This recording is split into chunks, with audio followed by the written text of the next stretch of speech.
to episode 3 in the Spindats Beginner's Guide to Dirt Jumping series, a beginner's introduction and guide to dirt jumper setup. Now, there's going to be a ton of different variances on bicycle setup on dirt jumpers between every single rider, just like every other bicycle discipline. So these are not rules, they are merely a guide as to how I set up my bike and the reasons that I do it this way.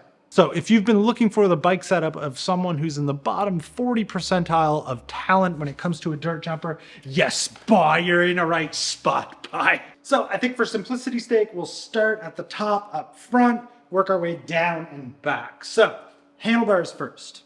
I run my bars relatively narrow, 720 millimeters wide. I sort of do that for a few reasons. I wanted my BMX bars and my dirt jumper bars to be really close in width, and I wanted them to be about at the same spot for stack height, and they pretty well came out to that spot. But the other benefit for using a somewhat narrower bar on a dirt jumper is just having that little bit of space to get the bars to come around and not smack your knee when you're going to do an X-up, or that little bit room when you're throwing bars, doing bar spins and stuff. I've also read that a narrower bar feels twitchier, which in my mind also means like snappier, quicker handling.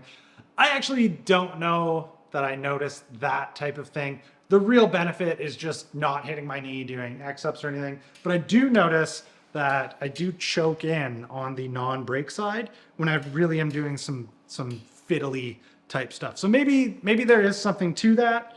Yeah. I sort of don't understand how people ride dirt jumpers with like 800 millimeter wide bars, but that's fine. You do you. The stem is 35 millimeters long. I think that's just pretty normal. Most people run anywhere from a 35 to a 45 millimeter stem. The next thing that I really want to talk about is brake lever placement. You might notice this brake lever is getting like pretty handy to perpendicular, like 90 degrees down from the bar. And I've noticed that some people who come over to dirt jumping from trail bikes run their brake levers almost close to flat, and that's fine, but there is a reason that I run my dirt jumper lever like this. And it's just that I kind of want it as out of the way as possible when doing tricks that involve taking hands off and putting them back on. I want as much grip real estate and handlebar real estate that I can use to get my hands back on and not grab a handful of brake. So like bars, tuck no-handers, suicide no-handers, all that. When my hands are coming back on from being off, I want as much real estate there as possible to not do this. I mean, this does happen from time to time anyway, but it'd be so much worse if the lever was up here. This also seems like a fun and appropriate time to discuss my dream lever. It would be a Shimano, like a Shimano lever blade, and a SRAM body. These ones are terrifying because they got stuff sticking out of them everywhere. They will cut you. These will cut you. The SRAM ones are so smooth and great, but the lever blade on a Shimano brake just feels so good. Imagine having both together. And if it was like $50. Okay, next up, let's talk fork pressure.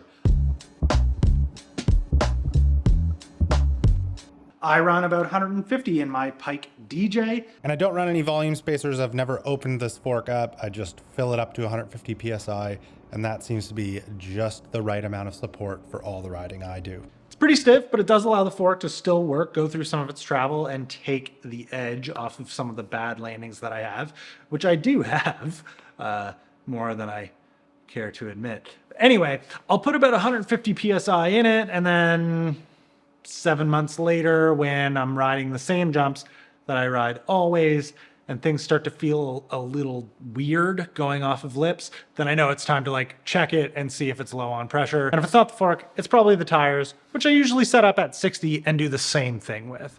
Now let's discuss seat height.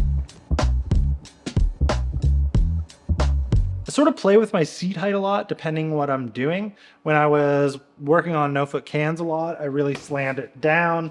When I was doing suicide no-handers, I brought it up to kind of here, maybe even a little taller. This would sort of be the default, about 2 fingers worth of seat post exposed, but depending on what I'm working on, I will move it around. This is a happy medium for pinching, for bar spins, and it's not so high that it's intrusive. We're getting close to the end. When it comes to pedals, I like a big pedal body with metal pins.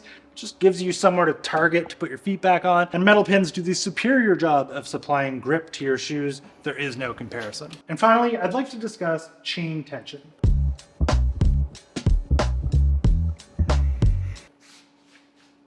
I like to run my chain relatively tight for two reasons. My gear ratio here is physically small, so if the chain slaps at all, it really makes quite a racket on this chainstay. But also it just adds friction to make sure that your cranks don't spin around on you.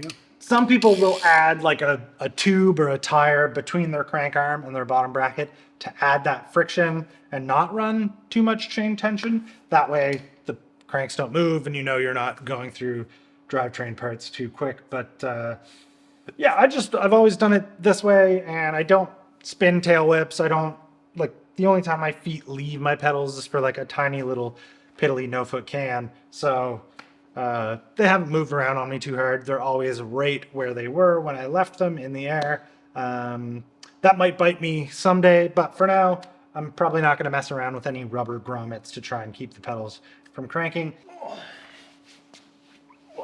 Okay, hopefully this video was quick, concise, and gave you some ideas or some information of some stuff you might be wondering on how other people or myself set up their dirt jumpers, and maybe you can take some of it and put it on to yours. I tried my best to discuss setup only, the reasons why I do it that way, not so much like, here's my parts list. But if you want that, it is listed below. I really hope this video is under like 4 minutes, 5 minutes.